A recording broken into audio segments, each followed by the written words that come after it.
online at 560theanswer.com. Now, from the Signature Bank Studios.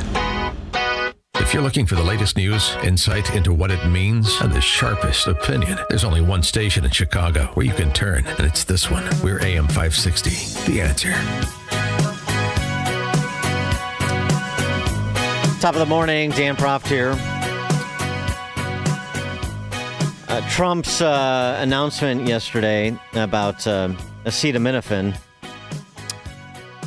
and discussion of it was hearkening me back to his COVID press conferences, and I don't say that in a complimentary fashion, frankly. The underlying science is one thing. The clarity of messaging is another. I guess there was clarity in the sense of pregnant women don't take Tylenol, not good, is clear, but it requires that sort of reversal of understanding, general understanding, I should say, requires some explanation. Here was Trump at his big announcement. So taking Tylenol is not good. All right, I'll say it. It's not good. For this reason, they are strongly recommending that women limit Tylenol use during pregnancy unless medically necessary.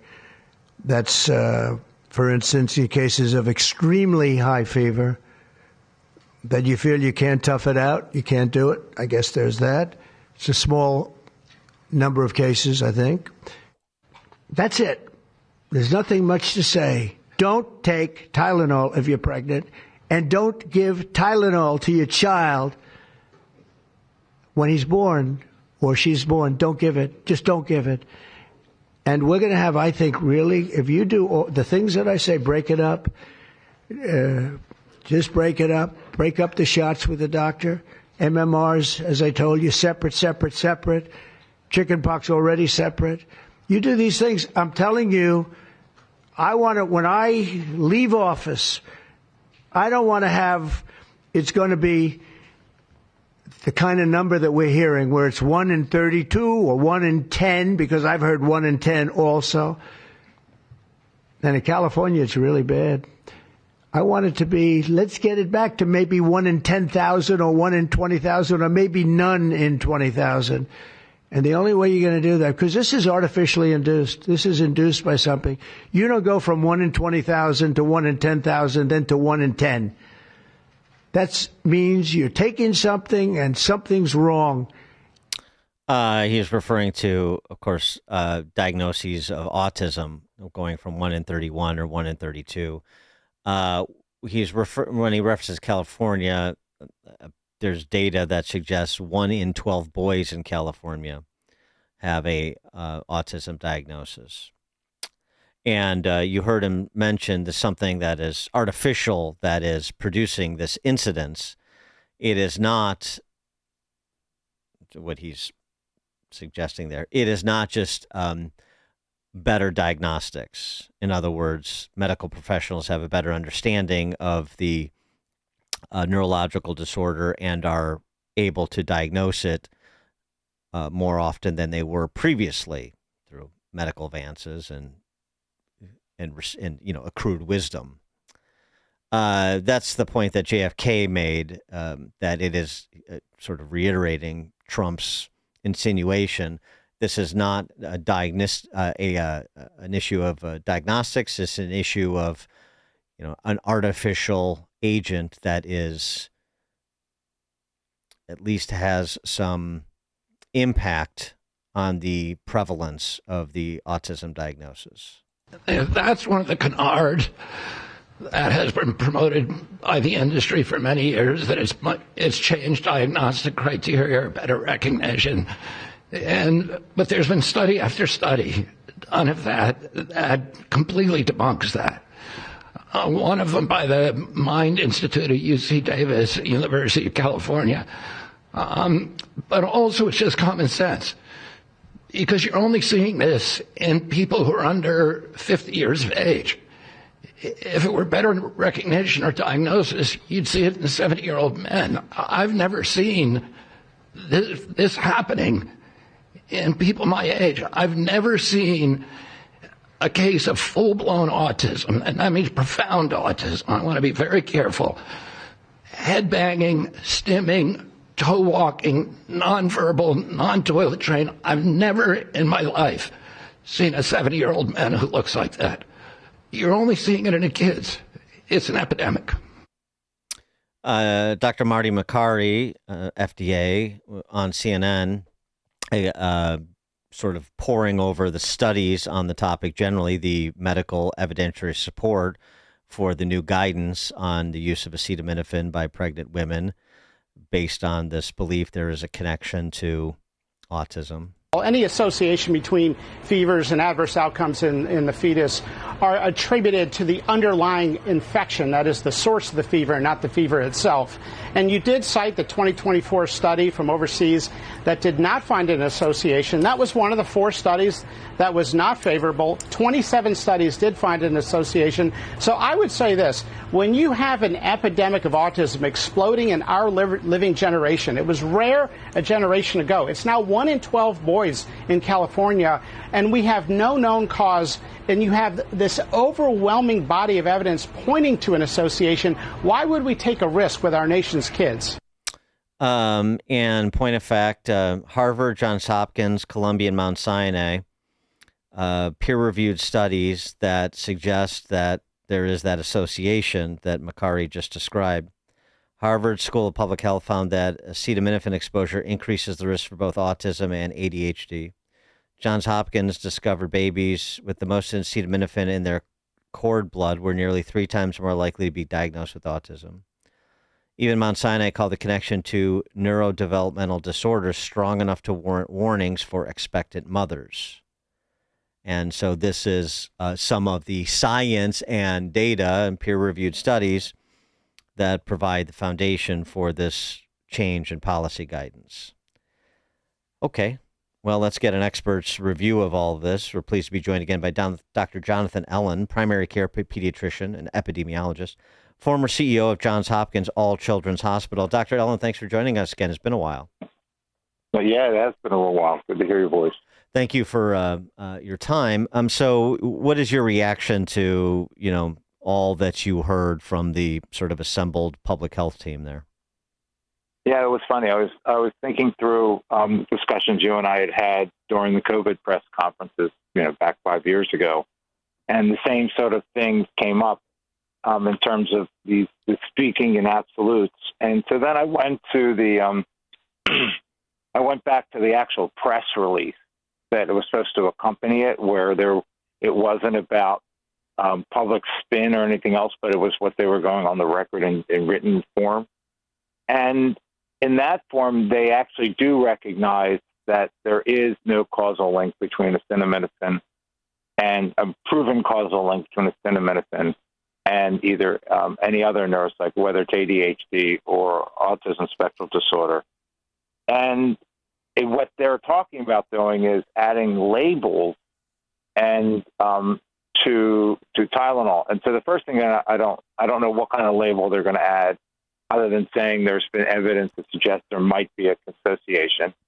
The second is, and I believe this is probably true, that most women would consult their OBGYN to decide if they had a fever, what to do. And I think in that dialogue, they would have the same dialogue they always have, which is don't take anything while you're pregnant if you don't have to. And if you do, because the harm of, in this case, fever could be dramatic on the developing baby, that perhaps, it's better that you take the acetaminophen. And we don't know the true risk, and we don't know, and even more, that I think the idea that a lot of the studies are confounded by the underlying condition for which the medicines were being taken really raises doubts that you should be, basically making such bold comments as don't take acetaminophen.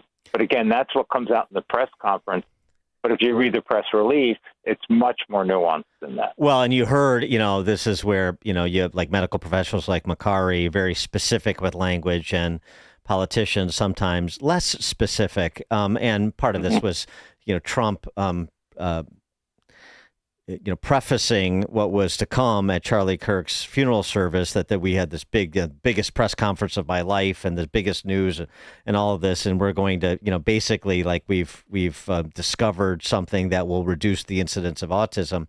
And you heard Makari right there talking about the studies, and the studies, as you the same word you used, an association, which is different than a causal link. And so, those studies that I mentioned are what they are, but they're not concluding a causal link. They're concluding an association and suggesting, sort of heightened scrutiny for the purposes of awareness and for being circumspect if you're pregnant, but not that causal link or even necessarily a correlative link, but an association. And this is where, it sort of gets that sort of nuance, as you were just describing, gets lost. Absolutely. I mean, I think you said it best. I mean, I do just think the idea that, of course, you're going to have a conversation about risks and benefits with your provider, your healthcare provider, and you're going to make the best decision. And that's how we always do it. That's kind of getting back to our whole point, is that when you declare absolutes one way or another, you're, particularly in healthcare and in medicine, when you're taking care of patients, you're going to get yourself in trouble.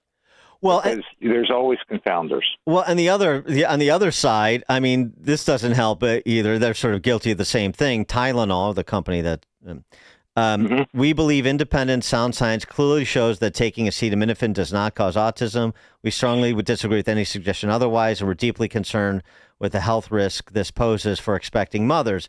Rather than conceding this association and saying we are also concerned about this association and providing an opportunity and using the opportunity to say there's a difference between an association and a causal link, they just take the other opposite. They take the opposite absolute position. Well, that now you're getting into, and I think you're absolutely right, but now you're getting into both sides in this discussion are driven by something else other than good understanding of risks and benefits with regard to treatment of pregnant women who have a fever. And I think one side wants to basically say, if we do this, we're going to eliminate autism. And the other side says you won't be able to sue us because there's no association. Yeah, right. Right. We're so interested in pregnant women. You won't be able to sue us. That's your first concern. Yeah, right.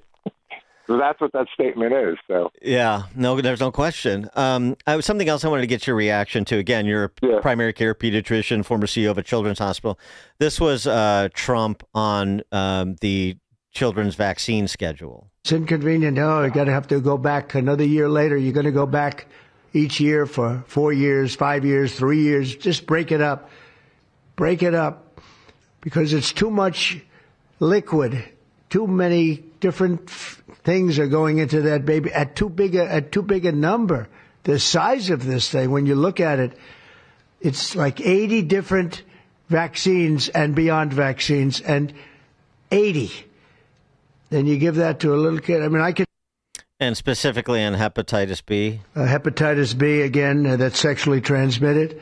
And we think you should wait. I think you should wait till 12. I'm just making these statements from me. I'm not making them from these doctors because when they talk about, different results, different studies, I talk about a lot of common sense. And they have that too. They have that too a lot. But I recommend the hepatitis B. Take it at 12. Yeah, 3 out of 4 Trumps recommend taking it at a 12. What's your reaction, Dr. Ellen? My reaction is the vaccine schedule, first of all, is already broken up over a long period of time. Number two, we've been doing it for a very long period of time. I was doing it, now at my age, almost 1.5 generations ago, and we were still doing the same thing. They broke up the one of the big ones that they talked about breaking up was MMR and the varicella vaccine. And most people recommend not doing those in one single shot, but have 2. And I don't really think it was an informed statement because we do break them up.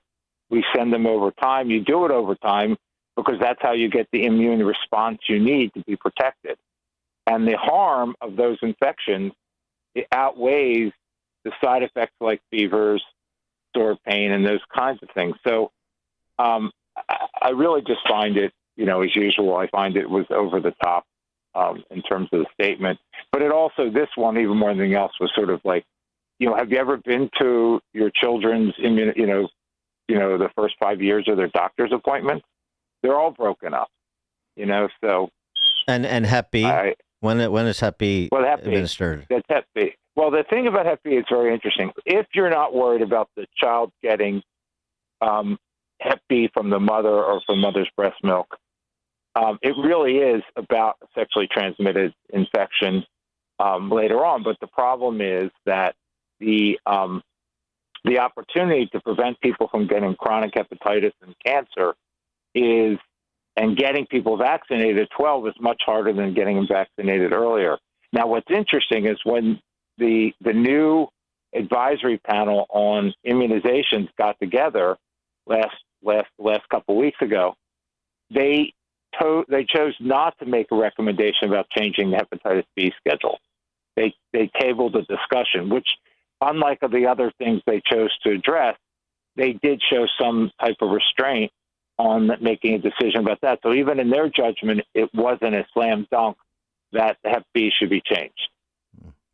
I mean, and it is worth noting, Trump reiterated he believes in vaccines, clearly. He, Operation Warp Speed and the COVID vax that he takes credit for, but that he believes in them. So it's just, this is again a question of, as you said, overhyping the science, getting a little bit ahead of the science, and imprecision with language here. When you're talking about people's understanding of what they should be doing vis-a-vis their own health and their children's health, precision is the order of the day. Absolutely, and clear communication, and that's kind of why you brought up the COVID discussion, because that's where we had things. What people called science was not science necessarily, and they would state it as absolute.